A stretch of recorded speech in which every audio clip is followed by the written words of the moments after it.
There to pronounce the last name, but we'll do it. Shotori? No, not Shotori. Okay.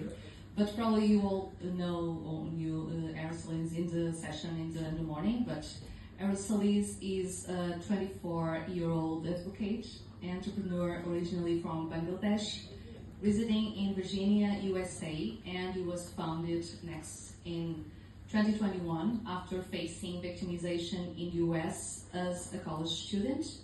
Since then, Aracelis and his team of students, advocates, and survivors dedicate themselves to ensuring no survivor navigates justice alone. Since his personal experience with the justice systems, Aracelis has been an active advocate for many victims to support them in navigating in the complex process of justice system. His academic background also lies in individualized studies with a concentration in criminal justice and victimology. Now I will present Zoe Kohlberg. Okay. I have another note here. Zoe is Regional Program Manager for Europe and at the International Center for Missing and Exploited Children, coordinates projects that aim to make children safer, particularly from sexual exploitation and the risk of going missing. She works closely with European and international partners to improve protection systems through both policy and practice. And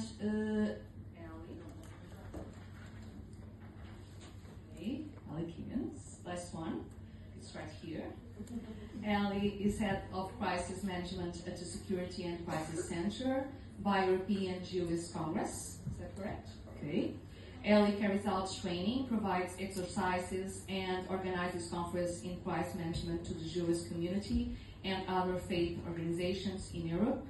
He also leads the Together We Are Safer Security Awareness Program of European Jewish Congress to raise civic awareness on a better prepared and more resilient society. He also worked in the sector operational security for 20 years. Ali has a master's degree in economics. Okay? So each of them will speak from their own context, and I think I will. We'll begin with Aracelis is going to do us a demo of the next. He's trying to go around some of the questions that we are going to use to organize our presentations. How the platform works, of course, we want to know, and how it does improve the experience of those who are seeking for help, and our personal experience supported the growth from next. If you want to talk about it, we will. Okay, you can put the mic.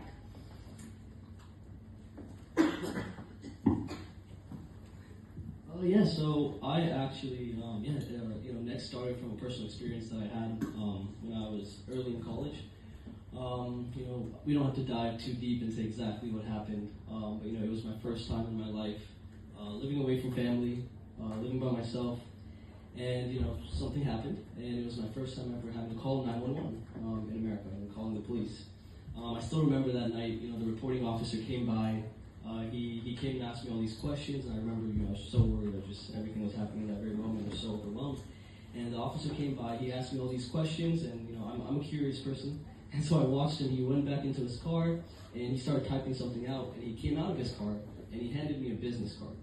On the business card, he wrote down a case number, and along with that, he gave me about 5 to 6 different pamphlets.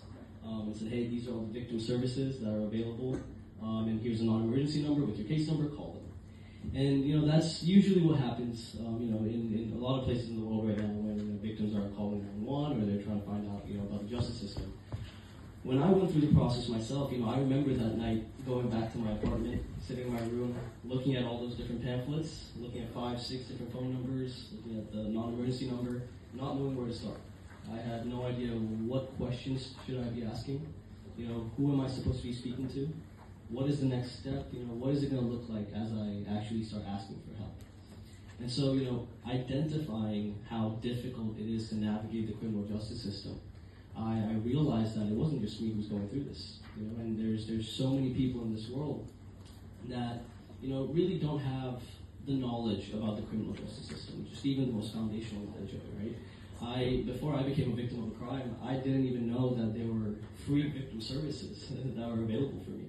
I didn't know that I could get counseling and not have to pay a therapist and hourly pay for it, because, this wasn't my fault that I'm going through this problem. And so, learning about these services that were available for people that are going through these situations, but also seeing on the other side that these people had no idea about them. They had no awareness of these services that were available. And so as we identified this, I connected with my peers at George Mason University. That's where a lot of our team actually went to college. And together we worked with a lot of the professors, we worked with the local police departments, the local victim service providers, and we started researching into police-victim interactions, into police technology, into victimizations, the different types of victimizations, and just overall, we looked into the criminal justice system. And the deeper we looked into it, there's amazing technology that's come out in the last decade, right? We've seen amazing case management tools, we've seen records management technology, I think we've seen computer-aided dispatch systems for law enforcement, tracking location and dispatching the right officers. But when we started looking at tangible solutions for victims and survivors, like what do victims and survivors have that centralizes everything for them, that navigates them through the justice system, that gives them all of their case updates, all of their services, all of the different stakeholders that I have to speak to in one single place. And we realized that doesn't exist. That all over the world, victims and survivors are still relying on phone calls and emails. And it's proven not to be the most safest route, right? We know there's so many better ways to make communication channels more safer than phone calls and emails. And so, I don't want to dive too deep into the story, but what we really do at NECX is we're building the first digital network that brings in providers and survivors in the exact same network. This means that, the future of victim support from the eyes of NECX means that a victim does not have to be given another phone number ever again. They don't have to be given another website link or another form or another email address. They have one single universal place.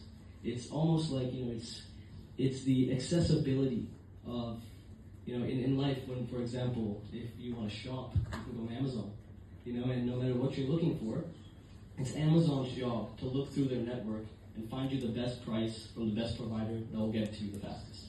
And we believe that support should be just as accessible. Support should be just as on demand, and it should be just as simple to, ask for that help. Of course, on top of that, there's a lot of security that needs to be in play, and it's not as easy as it's told.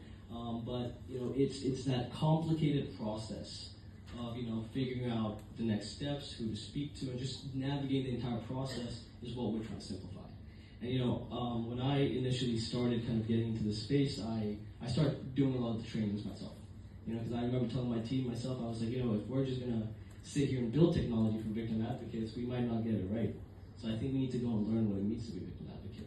Let's really, really get in that position. And as I started doing these trainings, there's this way that I kind of started looking at the timeline of being a victim of crime, right? And from my own personal experience as well, is that, there's these three main segments is how I see it. I kind of see it as a string, right? Is that if you look at victimization as a timeline, we have, pre-victimization. This is where most of us maybe are. And then we have victimization when the incident really happens. And then you have post-victimization, right? And from a victim's perspective, from my own perspective, and obviously the research that we've done with some of these survivors and victims now, this entire timeline, you don't really feel like someone is there to support you until that moment of victimization.